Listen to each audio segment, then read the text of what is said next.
Pizza, ইয়ে pizza খাবো। কেমন হয়েছে পিৎজা বানানো? পিৎজার ডো বানানোর জন্য আমি ইস্ট আর চিনি একটু পানি দিয়ে মিক্সড করে নিব। এর মধ্যে গুঁড়া দুধ দিলে খুবই ভালো হয়, আমার হাতের কাছে ছিল না তাই স্কিপ করে গেছি। এখানে আমি স্বল্প পরিমাণে ময়দা নিয়ে নিয়েছি, এর মধ্যে একটু লবণ আর বেকিং পাউডার দিয়ে দিব। তারপর এটাকে ইস্ট আর চিনির পানি গুলিয়ে রাখাটা এর মধ্যে দিয়ে ভালো করে মিক্স করে সেট করে নিব। ময়দাটা ভালো মতো সেট হয়ে গেলে এর উপরটা যেন ড্রাই না হয়ে যায় এই জন্য তেলটা মেখে নিব।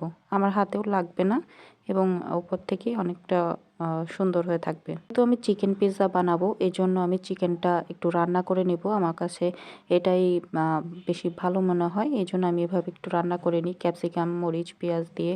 তো ফ্রাই করে নিলে একটু ভালো হয় তেলে। এদিকে পিৎজার ডোটা আমি 5 ঘন্টার মতো রেখে দিয়েছিলাম। 5 ঘন্টা পরে এটা খুবই স্মুথ সফট হয়ে গেছে। তারপরে আমি এটাকে প্যানে বসিয়ে, যেহেতু আমি প্যান পিৎজা বানাবো, তো প্যানে বসিয়ে ভালো মতো গোল করে নিচ্ছিলাম। তারপরে এর মধ্যে আমি সস দিয়ে দিচ্ছিলাম যেন অনেক সুন্দর হয়, দেখতেও সুন্দর লাগে এবং খাইতেও সুন্দর লাগে। তারপরে আমি এখানে চিকেন, তারপরে পেঁয়াজের কলি দিয়ে এখানে একটু ডেকোরেশন করছিলাম। চিজ দিয়ে দিয়েছি, ক্যাপসিকাম দিয়ে দিয়েছি সুন্দর করে যেন দেখতে ভালো লাগে। আমার ক্যাপসিকামটা চিকেনের সাথে রান্না করলে বেশি সব কিছু মজা লাগে, দিয়েছি এই না? জন্য আমি আগে দিয়ে দিয়েছি। তো রেডি আমার পিৎজা।